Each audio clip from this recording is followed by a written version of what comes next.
Well, here we are back in the workshop again, and I had this bit of wood left over from doing that carp in walnut a while ago. This is a piece of English walnut that I had left over, and I want to do this picture about the eel into it, and I'm going to let the eel swirl around and fill this actual shape.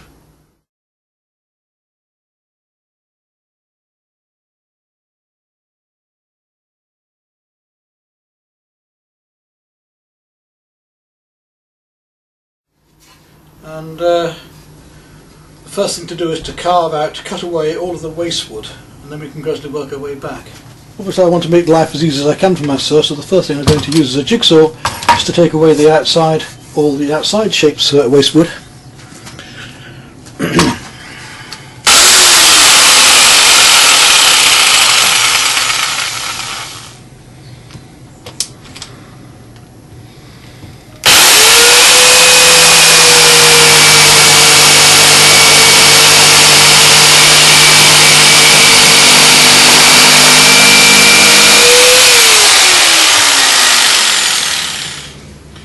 Unfortunately the camera glitched and we've lost a bit of film in between cutting this out and moving on to the next part of carving it, so I'll just discuss that now.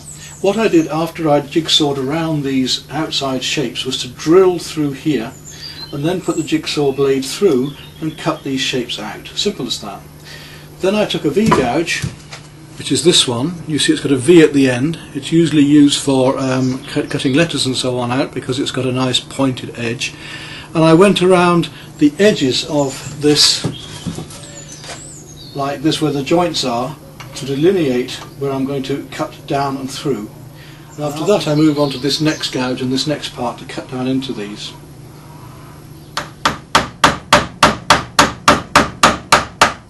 There we go. Now I've got to start looking about what comes below and above here. And at the moment we've got several layers going on. This comes on top of this. This comes on top of this. So it's all quite complicated there. So I've got to come round here first as this comes out. And this one's going to come underneath there.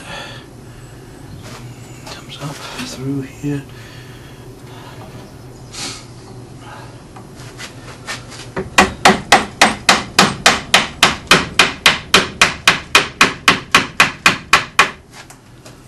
I'm starting to get an idea of where things are going, so we've got to take this one underneath that, this one underneath that, this one underneath that. And I'm going to do a bit of that with an almost flat gouge, just slightly beveled.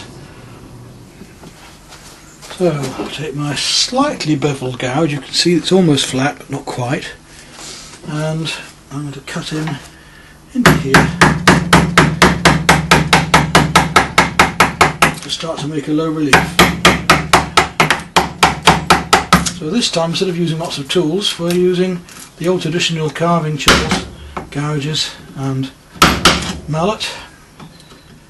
Now I've got to be careful here. I can slice that piece there, but here I'm going against the grain, so I've got to go with the grain or I'll chip it off. I'm going to go this way around now, as I go with the grain. Now here we're going to go down again.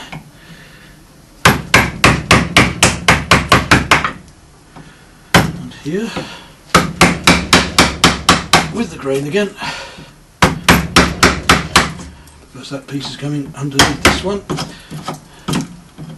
I want to carve with the grain again. Right down underneath there. And then we're going this way again. Take out the waste wood.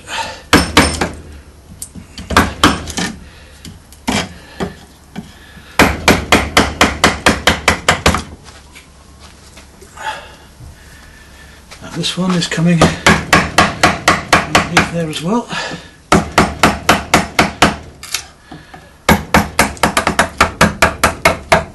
All the way down to there. You start to see how one shape comes across another now. can see how that tail goes across. Got a bit to do yet though. Right, over here, the same. Have to. So if the grain goes that way, I've got to go that way. If the grain goes this way, I'll go that way too. But this time, the grain is going this way. I've got to come underneath this one. This one goes under there, this one comes under here.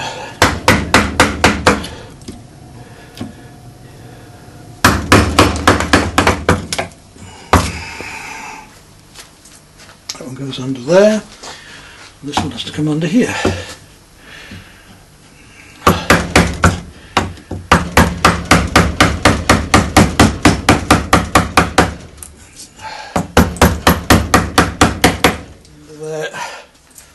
Now you start to see the twists of it, don't you?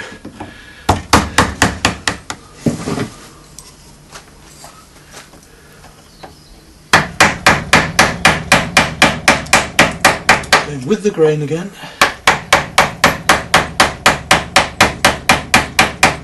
It's a lovely smooth cut. You can see the twisting effect as we bring one piece in low relief under another. There we go. So that tail, we've just worked out where everything's going now. To turn it round, because now I've got to start working on this bit of body that goes underneath the head here. So again, with the grain, comes up here, and round it off while I'm doing it. Right, I've got to go the other direction. In a minute, that way.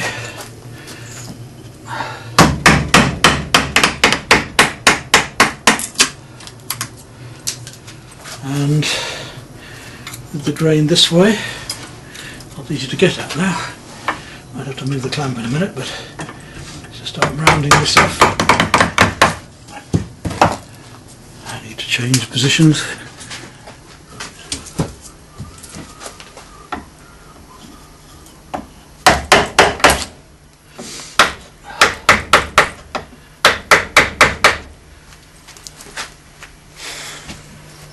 So we've got the full shape now. We've got to start looking at where fins are going to go, where I've got to take it lower.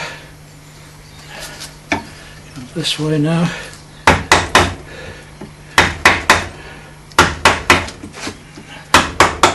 Start to round things up a bit. Right, I think it's necessary for me to draw on where the fins are going next. So let's see where we've got to.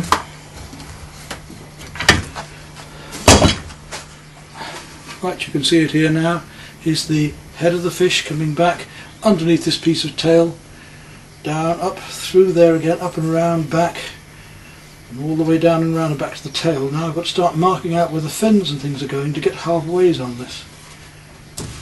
Well, I reckon this is work for tomorrow, but anyway, here we are. We've got the fin starting at the top of the fish here. Take this section out both sides and leave a fin at the top. So it comes round here, spirals round, top still here, and then comes back to the top there, comes at the top here, round and at the top here and round to the end of the tail. We have the same fin underneath. We've got the fin and two gill covers there and the eye here, but we're not doing that tonight. Well, for the moment I'm still roughing up, so I'm just working with my wide gouge just to round off all these edges. Now I'm going to use the V-gouge again just to work out where the fin is coming round here, because the fin twists from here and round back on top again. So I've got to go right around that to get the edge of that line of that fin.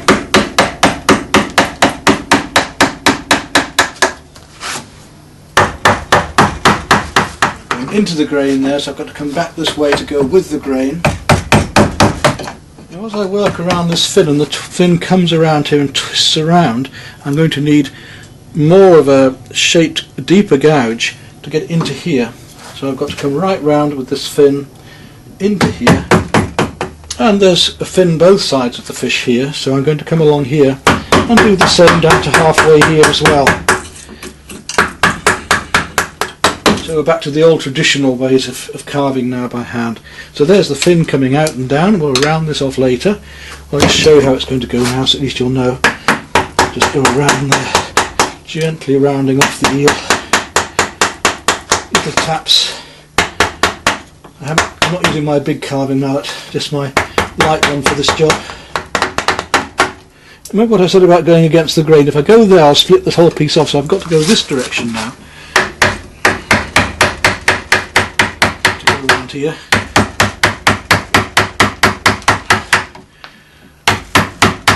There we go.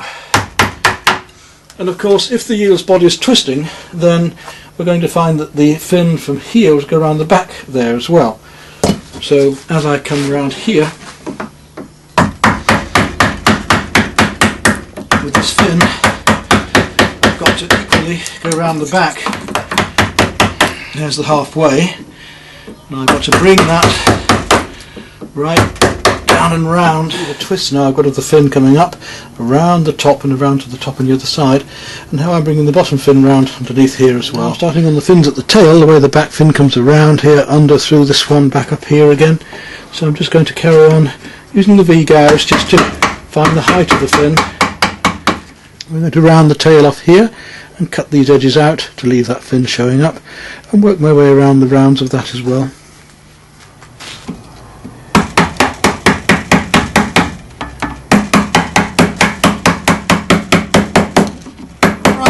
There. This means I may have to go a little bit deeper around here as well.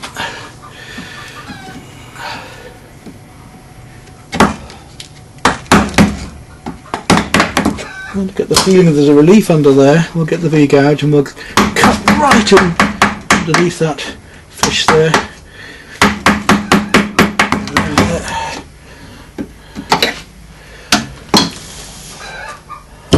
And I've got to do the same with the fins here, haven't I? I've got to bring this fin around here.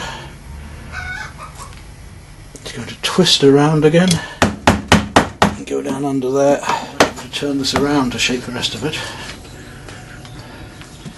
Now I've gone around this fin with the V-gouge.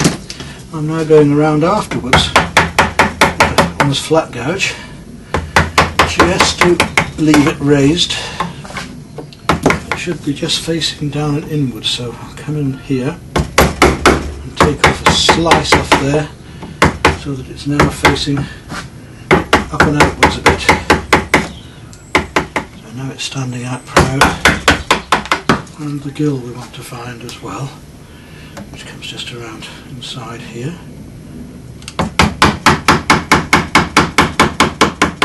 And again, we need to carefully just trim in here a little to the back of the gill. The eye is about here, it's a little bit larger, something about that size there. So we'll just take my little V-gouge and we'll have a go at getting that eye carefully carved around.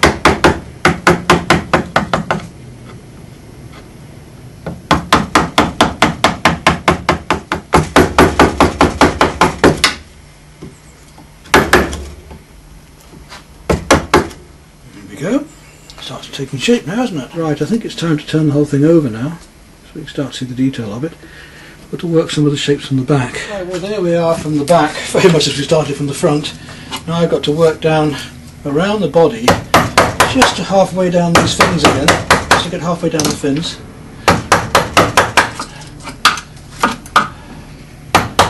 And it will look right from the other side.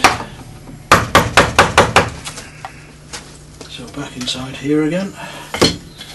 Take the gouge and go with the grain to try and find where that one comes round.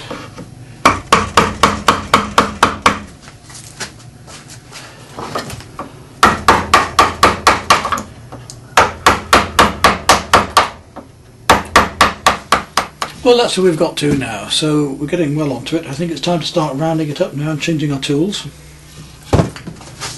Now I did mention this tool on the last film I did. Very, very useful little sanding tool, and it gets into those rounded edges. The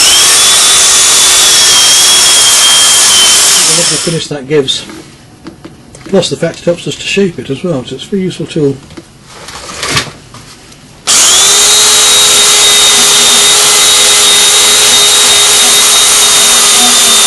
It's about the middle stage of it now before I start shaping up the fins and putting the lines, the veins into the fins.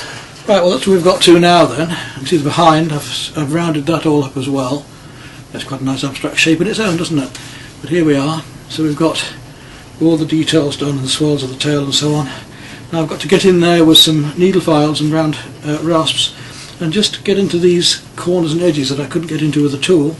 Then I want to come back onto these fins and just work on the veins in the fins a bit. Now to get into these fins and some of these awkward corners, these little files and rasps are very useful. You can see they're small and shaped, and I've got all different sizes of them, so I'm actually going to be using these next on this. Couldn't quite get in before. I can get in there now with these. Soon take that down and neaten them up where the drill's been. Very useful to get into places like that.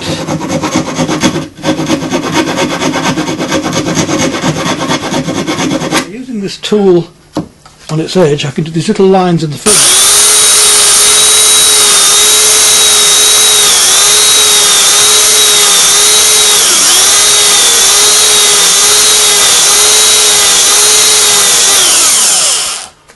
Which are very useful. You can see there how we're getting the serrations in the fins by doing this.